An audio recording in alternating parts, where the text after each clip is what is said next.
우리 함께 말씀 보겠습니다. 요한복음 1장 14절입니다. 네, 우리 찾을 필요 없죠. 다 외우시죠? 우리 함께 읽겠습니다. 시작. 말씀이 육신이 되어 우리 가운데 거하심에 우리가 그의 영광을 보니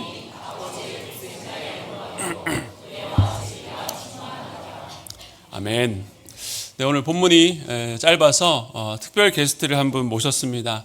영상으로 모셨는데 올해 96세 되신 우리 저희 교회 집사님의 외할머니이신데요. 먼저 영상으로 한번 만나보도록 하겠습니다. 한번 잘 들어보세요.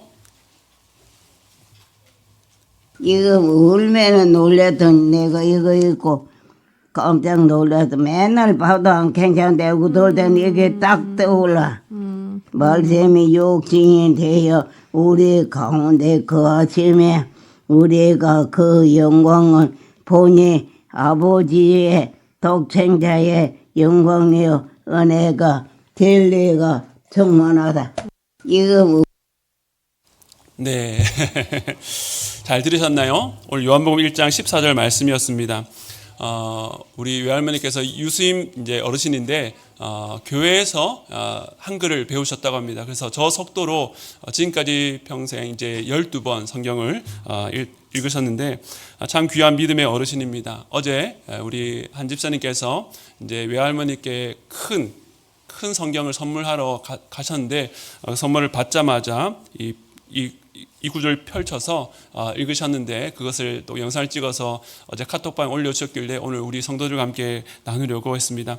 하나님께서 말씀 읽기 전에 뭐라고 말씀하셨죠? 내가 이 말씀을 처음 읽고 얼마나 놀랬던지 하셨던 그 말씀, 우리 할머니 마음에 96세 된 할머니 마음에 깊이 새겨진 그 말씀이 오늘 우리가 읽은 이 본문입니다. 오늘 이 말씀으로 말씀이 육신이 되어라는 제목으로 함께 은혜 나누기를 원합니다. 최근에 예수님 책이라고 하는 이 신간을 제가 읽었습니다. 레디컬이라는 책을 쓴 저자 데이비드 플랫 목사님께서 성탄을 앞두고 불신자들을 염두에 두고 쓴 소책자입니다.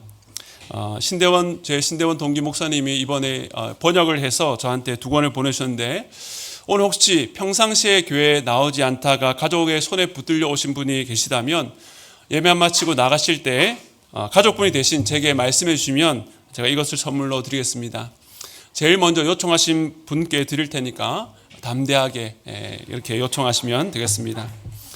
이 책에 보면 동남아시아의 한 서원에 있었던 일을 나누고 있습니다. 불교와 힌두교도의 종교 지도자들이 이 목사님과 함께 대화를 나누는데 처음에는 일상과 또 가족에 대한 이야기를 나누다가 자연스럽게 신앙 이야기로 이어졌다고 합니다. 모두 종교가 달랐지만 그래도 각 종교의 공통점에 대해서 이야기하다가 타인을 사랑하고 존중하는 것 그리고 선행에 대한 가치를 말하다가 그 중에 한 분이 이렇게 말했다고 합니다. 우리가 사소한 문제에 있어서 견해 차이가 있을 수 있지만 정말 중요한 문제에 있어서는 모든 종교가 결국 같은 답을 내놓게 됩니다. 라고요. 오늘 교회 초대해 오신 분들 중에서도 이 의견에 동의하는 분들이 있을 것입니다. 세상에 여러 종교들이 있지만 결국 말하려고 하는 것은 다 착하게 살고 서로 도우면서 사랑하며 살자고 가르치는 거지 별 차이가 있냐라고 생각하는 분들이 있을 것입니다. 그런데 데이비드 플랫 목사님께서 그 말을 듣고 잠시 생각하다가 조심스럽게 말을 꺼냈습니다. 이 두 분의 말씀을 들으니 하나님, 이 신이란 존재가 산 꼭대기에 계시고 우리는 모두 그 아래에 있는 것 같네요. 제가 한 길로 산 위로 오르고 여러분은 다른 길로 오르더라도 결국 같은 산 정상에서 도착한다는 말씀이군요. 이 내용은 제가 새가족반 교육할 때 사용하는 예화이기도 합니다. 많은 종교인들, 사람들이 그렇게 생각합니다.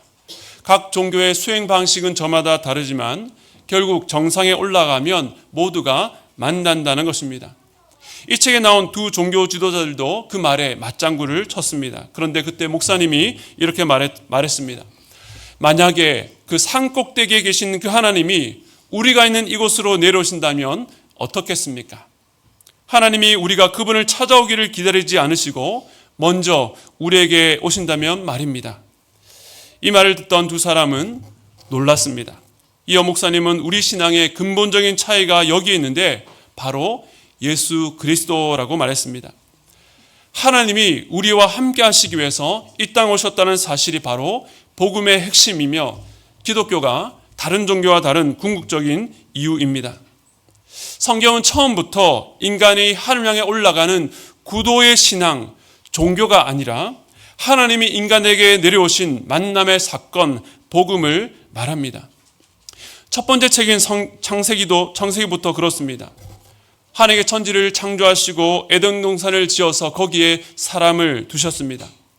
아담은 하나님과 함께 거닐면서 이 모든 것들을 누리고 다스릴 사명을 받았습니다. 하지만 아담은 피조물이요 청지기라는 자신의 위치를 망각하고 교만하여 하나님의 말씀에 불순종했습니다. 이것을 원죄라고 합니다. 그 마음의 중심에 하나님을 몰아내고 스스로 왕이 되어서 앉은 것입니다. 그렇게 죄를 범한 인간은 여호와의 낯을 피해 숨어버렸습니다. 그때 하나님께서 어떻게 하셨습니까? 우리 창세기 3장 9절 말씀 함께 읽겠습니다. 시작.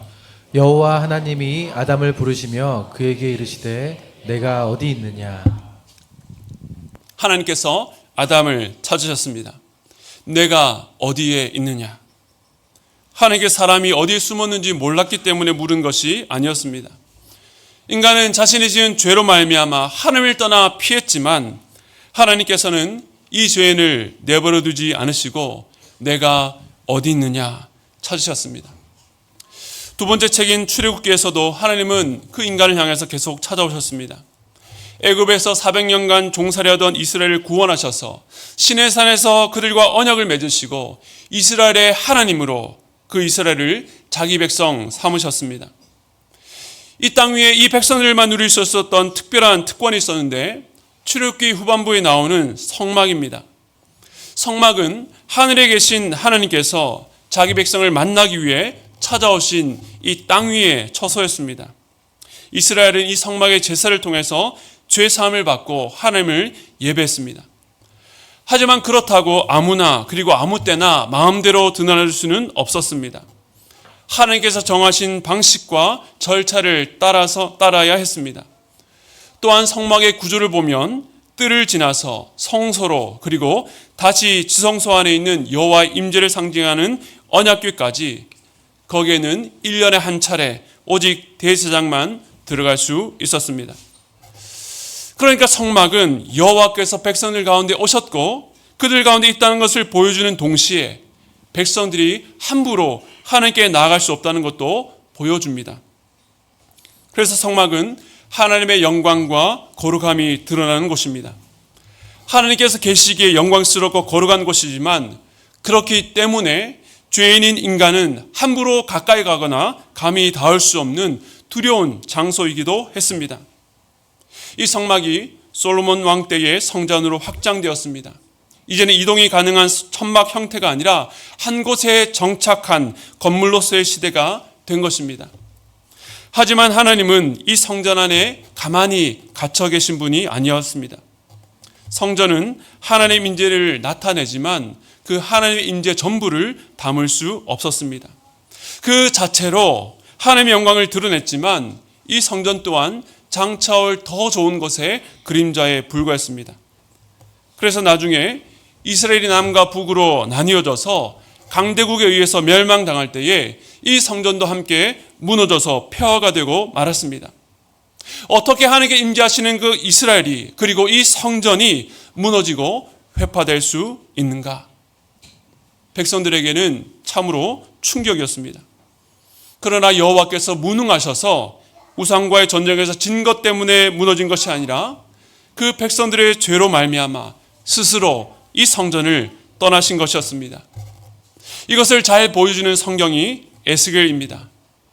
에스겔 10장부터 보면 여호와의 영광이 성전의 중심부인 지성소로부터 성전 문지방으로 그리고 성전 동문으로 이동하는 환상이 나옵니다. 그리고 결국 마지막에 에스겔 11장 23절에 이렇게 말합니다. 여호와의 영광이 성읍 가운데서부터 올라가 성읍 동쪽 산에 머무르고 여호와의 영광이 성전을 떠나 동쪽 산에 머물렀습니다. 그 백성들의 죄악으로 말미암아 하나님께서 더 이상 그 성전 안에 머물 수 없으셨던 것입니다. 그런데 이처럼 예수께서 전반부에 여호와의 영광이 떠나는 충격적인 환상을 계시한 뒤에 후반부에 보면 회복에 대해서 약속합니다. 그 회복은 이제 그 성전을 넘어서 백성들이 거주하는 성읍까지 크게 확장됩니다. 그래서 에스겔서의 가장 마지막 말씀이 이렇게 마무리되는데요. 우리 함께 읽겠습니다. 에스겔 48장 35절 말씀 함께 읽겠습니다. 시작. 그 사방의 합계는 18,000척이라. 그날 후로는 그 성읍의 이름을 여호와 삼마라 하리라. 아멘. 이 성읍의 이름 여호와 삼마, 그 뜻은 여호와께서 거기에 계시다입니다. 이제 하나님께서 성전에만 머물러 계시지 않고 당신의 백성들 안에 계시겠다는 약속이었습니다. 이 외에도 구약의 여러 선지자들은 어떤 대리인이 아니라 하나님께서 직접 찾아오시겠다는 약속을 계속 전했습니다. 정리해보면 하나님께서는 구약시대에 성막과 성전을 통해 오셔서 그 백성 가운데 함께 하셨습니다. 뿐만 아니라 창세기부터 수많은 하나님의 사람들과 여러 선지자들에게 나타나셔서 길을 가르치시며 그들을 위로하시고 힘주시고 또 때로는 하나님의 말씀을 주셨습니다. 이처럼 구약시대에 하나님께서 당신의 백성들에게 오셨다는 수많은 사례들이 있지만 충분히 오신 것은 아니었습니다. 이것은 진짜 오심 이전에 있었던 예고편에 불과했습니다. 그 본편이 바로 오늘 우리가 읽은 본문입니다. 우리 다시 한번 읽겠습니다. 요한복음 1장 14절 말씀 함께 읽겠습니다. 시작. 말씀이 육신이 되어 우리 가운데 거하심에 우리가 그의 영광을 보니 아버지의 독생자의 영광이요 은혜와 진리가 충만하더라. 아멘.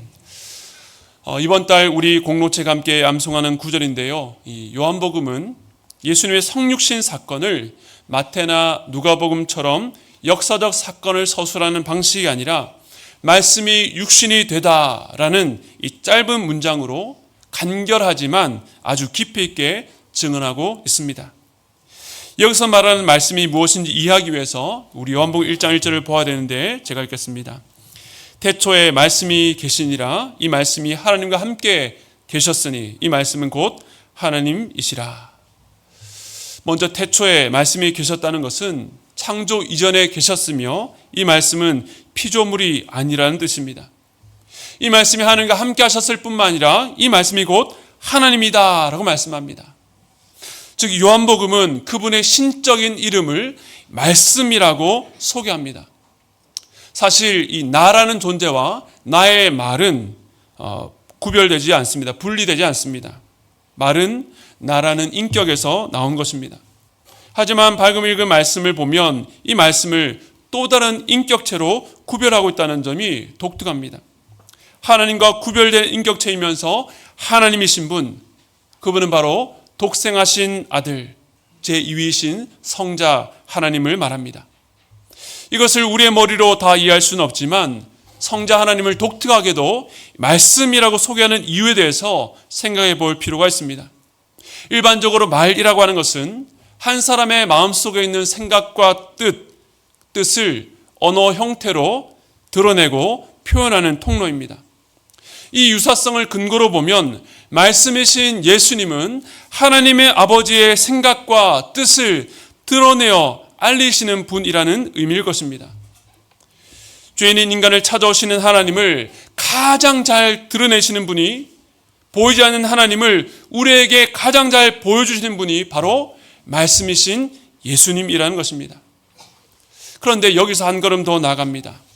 예수님은 아버지의 뜻을 나타내실 뿐만 아니라 그 뜻을 이루어 성취하시는 분입니다.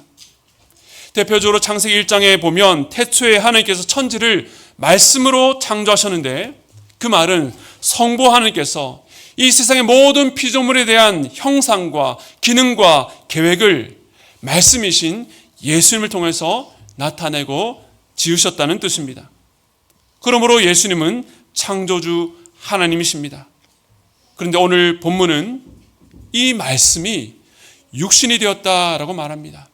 그저 육신처럼 보이는 것이 아니라 실제 육신이 되셨다는 것입니다. 특히 사람이 되었다라고 하지 않고 육신이 되었다라고 말하는 것은 이 육신이란 말 속에 있는 인간의 연약함, 죽을 수 있는 인간의 존재를 강조하기 위해서입니다. 창세 이후로 거룩하고 전능하신 하나님께서 연약한 인간을 찾아오셨다는 것은 놀라운 기적입니다.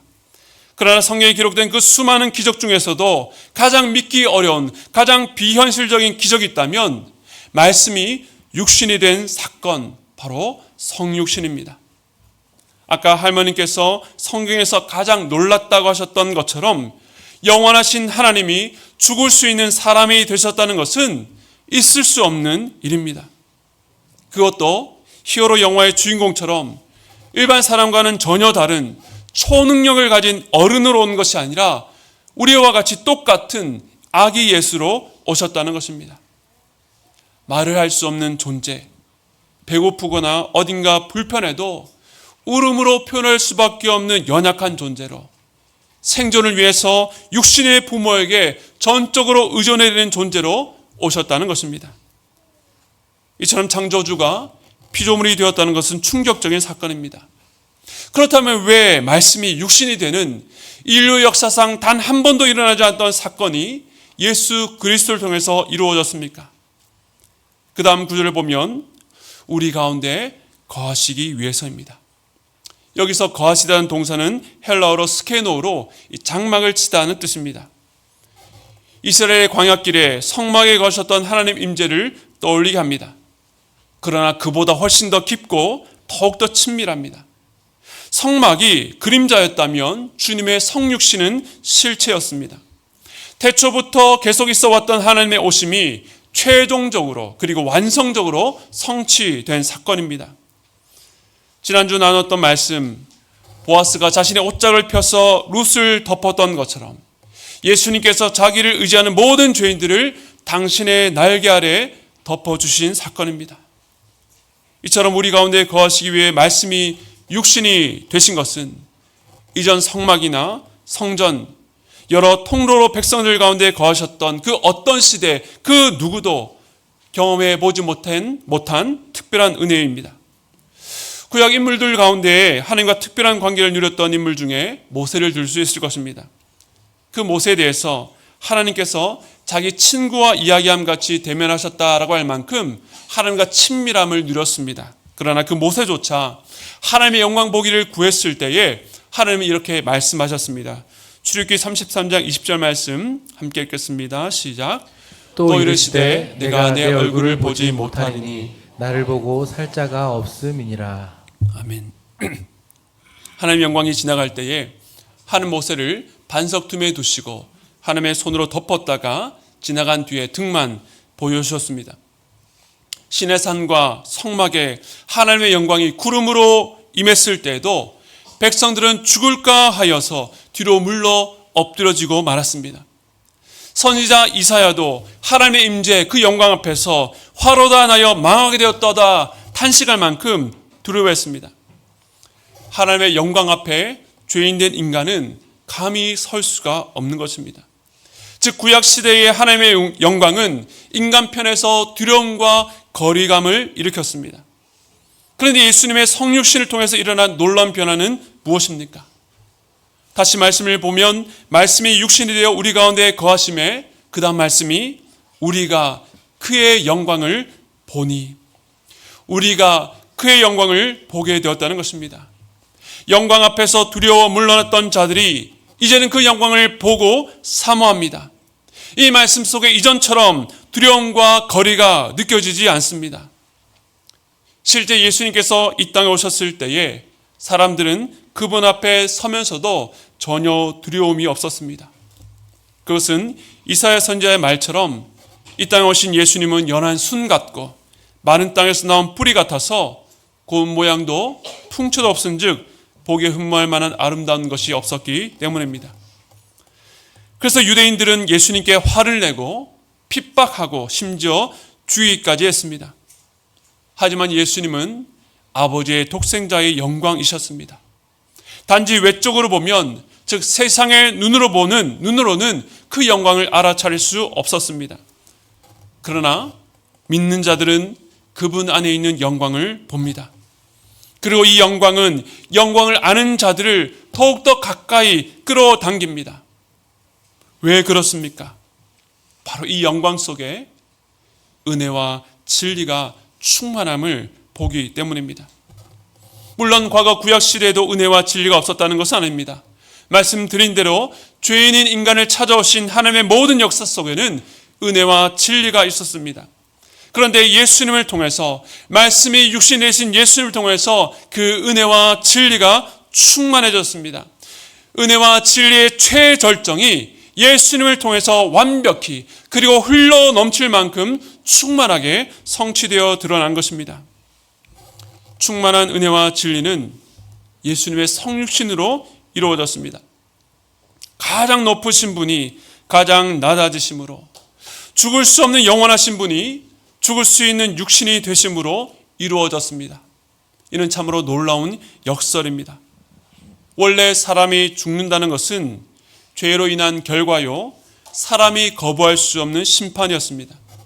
그러나 사람이 되신 예수님의 죽음은 죄 없는 분의 죽음이요, 죄를 이기는 죽음으로 우리를 살리기 위해 죽기까지 순종하신 자발적 희생이었습니다.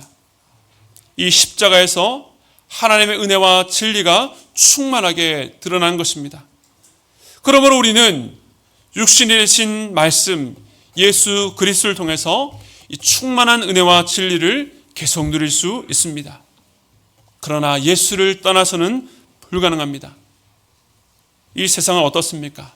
그 은혜와 진리를 거부합니다. 그래서 그 반대를 내세웁니다. 은혜와 진리의 반대는 공로와 자기의 거짓이라고 할 수 있습니다. 예수 그리스도가 이루신 복음의 자리에 자꾸 인간의 공로, 거짓이 끼어듭니다. 공로는 사람이 애쓰고 노력해서 얻은 결과이니 언뜻 보면 좋은 것 같습니다. 그러나 복음이 없는 공로는, 자기의는 사람이 자기 힘으로 왕이 되려고 하는, 스스로 하나님 자리에 오르려고 하는 교만이요, 죄의 결과입니다. 이렇게 공로로 구원을 얻을 수 있다는 것은 거짓입니다. 우리의 신앙생활에도 이 거짓이 교묘하게 파고듭니다. 그때마다 육신이 되신 말씀을 깊이 묵상하시기 바랍니다. 주께서 우리를 어떻게 대하셨는지, 받을 자격 없는 자에게 베푸시는 은혜, 우리가 하나님 위해서 무언가 하는 것이 아니라 하나님께서 우리를 위해서 행하신 일을 의지하는 것, 우리가 하나님을 향해서 산 위로 올라가는 것이 아니라 위에 계신 하나님께서 낮고 낮은 우리에게 내려오신 일을 믿고 의지하는 것입니다. 이 복음은 거짓이 없는 진실이요, 허상이 아닌 참된 실체입니다. 2000년 전 주님의 역사적 오심, 그 첫 번째 오심을 통하여서 은혜와 진리를 누릴 수 있는 길이 열렸습니다. 그러므로 성탄절, 예수 그리스도의 성육신, 주님의 오심을 묵상하며 인간이 만든 공로와 거짓이 아니라 은혜와 진리가 여러분의 삶에 넘치기를 축복합니다. 또한 이 은혜가 여러분을 넘어 흘러가기를 축복합니다. 주님의 오심처럼 예수를 따르고 예수를 닮아가는 자들이 찾아가서 그 축복을 흘려보내기를 원하십니다. 사도 바울은 성육신에 담긴 비밀을 이렇게 말합니다. 우리 빌립보서 2장 5절부터 8절 말씀 함께 읽겠습니다. 시작. 너희 안에 이 마음을 품으라. 곧 그리스도 예수의 마음이니 그는 근본 하나님의 본체시나 하나님과 동등됨을 취할 것으로 여기지 아니하시고 오히려 자기를 비워 종의 형체를 가지사 사람들과 같이 되셨고 사람의 모양으로 나타나사 자기를 낮추시고 죽기까지 복종하셨으니 곧 십자가에 죽으시리라. 아멘. 자기를 비워 종의 형체로 사람과 같이 되셨고 거기서도 자신을 낮춰 죽기까지 복종하신 예수 그리스도의 마음이 우리 안에 있기를 바랍니다. 그 마음으로 이 땅에 낮고 연약한 자들, 우리의 찾아감, 우리의 함께함을 통하여 주님의 위로와 힘주심이 전해지기를 소원합니다. 오늘 설교를 마무리하면서 영상 하나를 여러분들과 함께 나누기를 원합니다. 전혀 생각지도 않았는데 어제 오후에 도착한 영상 편지입니다. 올해 10살 우리 심은우 학생 가정에서 보내온 편지입니다. 지난번 추수감사절 때 우리 성도들의 귀한 헌금을 모아서 우리 하남 지역의 어려운 분들을 도왔고 또 그중에 일부를 이 가정에 흘려보냈습니다. 제가 보니까 매년 추수감사 헌금이 평균적으로 들어온 것 그 이상의 양만큼 정말 이번 추수감사 때 풍성히 하나님께서 우리 성도들 하여금 헌신하게 하셨는데 그 금액만큼 우리가 보낼 수 있었습니다. 그런데 부모님 모두 농인인 이 은우는 지금 차지 증후군이라는 병명으로 청각장애와 심장질환을 앓고 있습니다. 호흡곤란으로 기도의 삽관을 그리고 영양 섭취를 위해서 위의 삽관을 해서 영양을 공부받고 있습니다. 이미 어린 나이지만 뇌수술을 한 차례 그리고 인공심장 판막 수술을 2차례 진행했고 또 아이가 자랄수록 또 심장수술을 2차례 이상 해야 되는 상황입니다. 이 과정에서 저희가 보낸 후원에 감사하면서 편지를 보내셨는데 우리 함께 보겠습니다.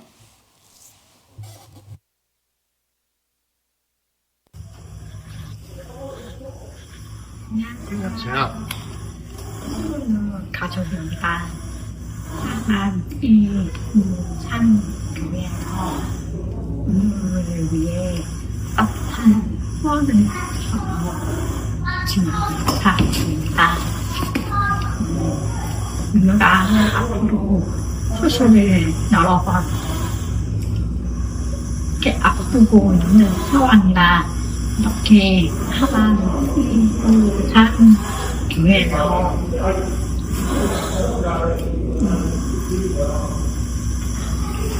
후원을 시작해서 저희 가족에게 큰 힘이 되었습니다.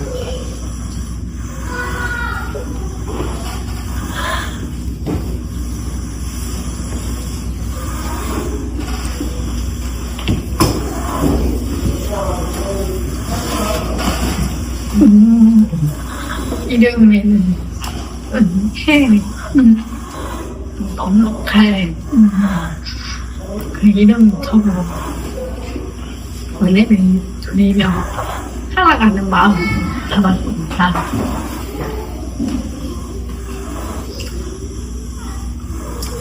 요즘 이름처럼 많은 분들의 사랑 속에서 은혜를 넉넉히 드리는 것 같습니다. 하반 우리 우산 교회에서 산 그 사랑을 나누셔서 다시 한번 감사합니다. 하반 우산 교회 안에 은혜가 늘 가득하고 주의 사랑을 깨끗해서 나아가는 이렇게 나아가도록 저희 가족이 깨끗해서 함께 기도하겠습니다. 감사합니다.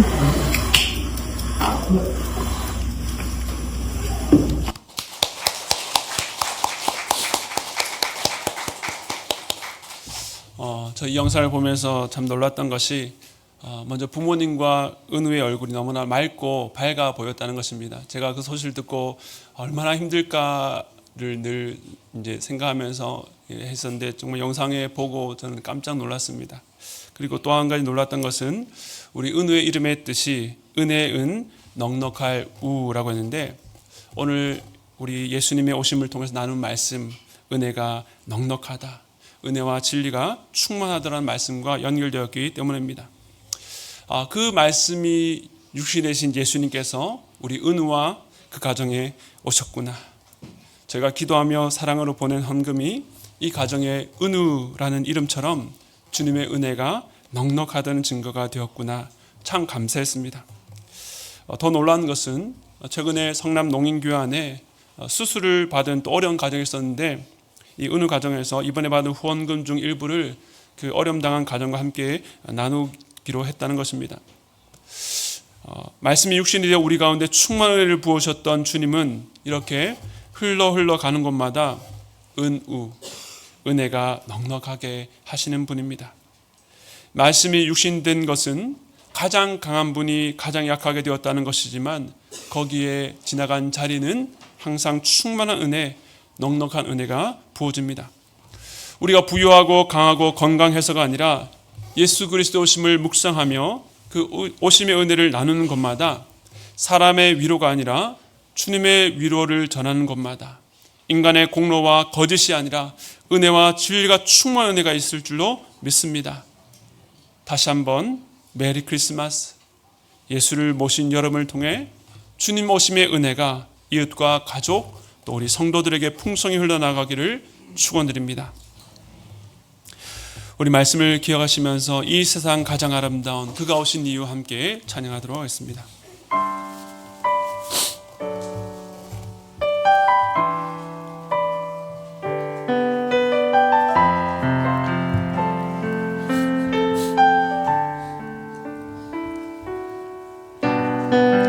이 세상 가장 아름다운 순종의 눈물 온 세상 다시 빛나게 한 생명의 눈물 그가 이 땅에 오신 이유 그가 이 땅에 오신 이유 죽어야 살게 되고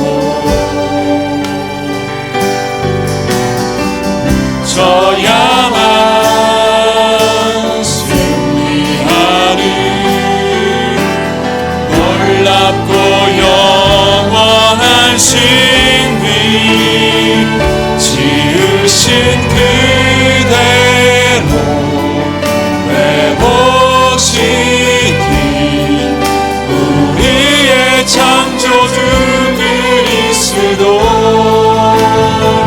십자가의 길로 아버지 뜻 이루셨네 그가 이 땅에 오신 이유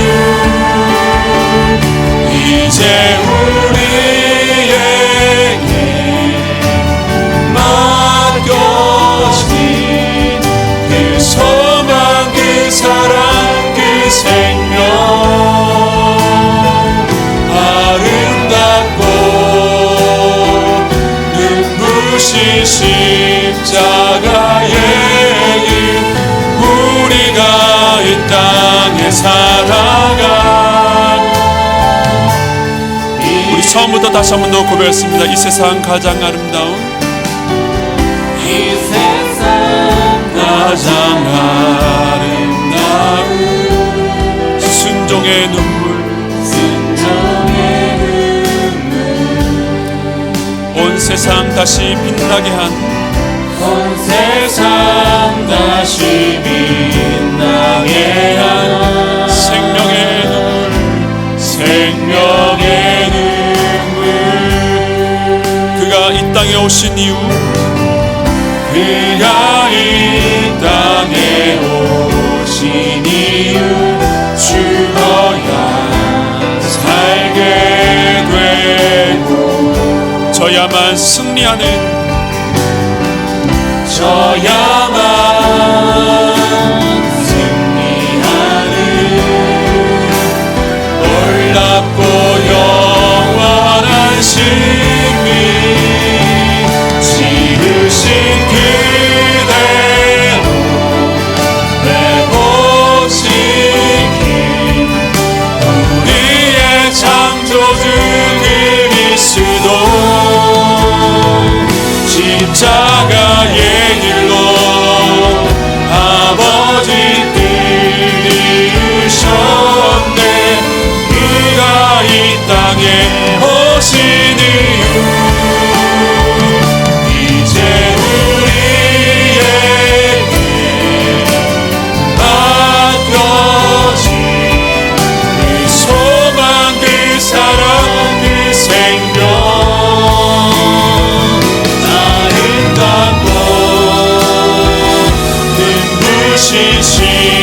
십자가의 길 우리가 이 땅에 살아 이제 우리에게 맡겨진 이제 우리에게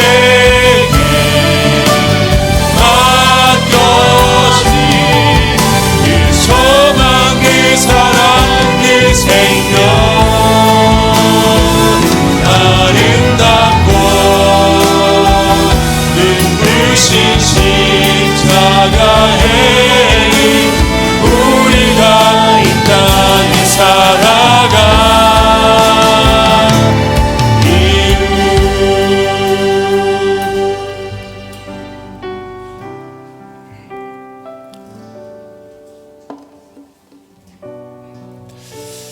말씀이 육신에 신 이 성육신의 사건은 아담이 범죄했을 때에 내가 어디 있느냐, 이 하나님의 질문에 대한 하나님의 답변입니다. 우리가 주님을 외면하고 주님을 거부하고 반역할 때에도 우리를 그 자리에 그저 내버려 두지 아니하시고 우리를 찾아오신 그 주님의 사랑 덕분에 오늘 우리가 이 자리에 있음을 고백합니다. 우리 시간 먼저 함께 기도할 때에 주여, 나를 위해서 그 높은 하늘 보좌를 버리시고 이 땅에 오신 그 주님의 사랑에 감사하고 감격합니다. 주님, 그 성육신의 은혜를 더욱더 깊이 묵상하게 하시고 그로 말미암아 내 삶 가운데 세상이 말하는 그 기쁨과 그 축복이 아니라 주님께서 말씀하신 은혜와 진리가 내 삶 가운데 더 충만하게 풍성하게 경험되어 줄 수 있도록 붙잡아 주시옵소서. 또한 우리가 나아가야 될 곳, 믿지 않는 우리의 가족들, 또 우리의 친척들, 나의 친구들, 어둠과 절망과 사망 가운데 있는 자들에게 주님, 내가 담대히 나갈 수 있도록 주님의 복음의 통로 될 수 있도록 주님 저를 사용하여 주시옵소서. 또 추운 겨울 여러 가지 어려운 일들로 말미암아 지치고 상한 영혼이 있다면 주님, 오늘 내가 건네드린 전화 한 통을 통하여서, 내가 그들을 함께하는 식사를 통해서 함께 전해주는 그 작은 선물을 통해서 주님의 은혜와 그 사랑이 전달될 수 있도록 붙잡아 달라고 함께 기도하시고, 또 오늘 마지막 함께 보았던 우리 심은우 아이 학생의 가정을 위해서 함께 축복하는 마음으로 기도하도록 하겠습니다. 주님, 성탄의 아침 우리 모든 성도들이 본당에서 그레이스홀과 조이홀과 또 드림홀에서 함께 주님 앞에 예배드리게 하시니 감사를 드립니다.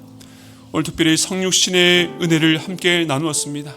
주님, 이것이 그저 교리로 지식으로 우리에게 머물지 않게 하시고 높은 보좌를 버리고 이 땅에 오신 예수 그리스도를 묵상하며 그 주님의 오심 덕분에 우리가 누릴 수 있는 이 생명과 이 기쁨과 이 은혜를 우리 안에 더욱더 풍성히 누릴 뿐만 아니라 이제는 그 은혜가 우리를 통하여서 우리의 가족들과 우리 이웃들에게 풍성히 흘러갈 수 있도록 붙잡아 주시기를 간절히 소원합니다. 주님, 우리는 안정을 원하고 우리가 있는 자리를 지키기 원합니다. 그러나 주님, 내가 더 사랑하기 위해서 낮은 자리에 가고 내가 더 불편을 감수하는 자리로 엎드릴 때에 그 가운데 우리 주님의 놀라운 은혜와 진리가, 그 하나님의 놀라신 역사가 나타나서 아프고 상한 자가 치유되고 회복되게 하시고 주님을 멀리 떠났던 자가 다시 주님께 돌아오는 놀라운 역사가 나타날 수 있도록 붙잡아 주시옵소서. 특별히 우리 은우 가정을 축복하며 기도합니다. 주님, 극심한 고통과 어려움 가운데서도 하나님 그 얼굴에 있는 평안과 또 기쁨과 하나님 주신 마음을 보게 됩니다. 그 가정이 은우라는 이름처럼 주님 주신 은혜로 넉넉함을 날마다 누릴 수 있게 하여 주시고, 연약한 중에도 어려운 이웃을 돌보고 그 은혜를 함께 나누는 그 따뜻한 마음이 우리 성남 농인교회 안에 더욱더 풍성히 넘쳐나서 그 공동체가, 우리 은우 가정이 더욱더 하나님의 은혜를 증거하는 그런 아름다운 가정, 아름다운 교회 될 수 있도록 붙잡아 주시옵소서. 주님, 저희 교회를 주님의 은혜가 흘러가는 통로로 사용해 주심에 감사를 드립니다. 하나님, 우리가 예배하고 섬기고 봉사하는 모든 곳 가운데에 하나님의 놀라운 은혜가 풍성히 흘러가서 생명과 하나님의 나라가 세워지는 놀라운 역사가 나타날 수 있도록 붙잡아 주시옵소서. 오늘 성탄 오후에도 우리가 연락하고 또 닿는 모든 발걸음과 손길 가운데 하나님의 위로가 함께 동반하여서 그 은혜가 널리 퍼질 수 있도록 붙잡아 주시옵소서.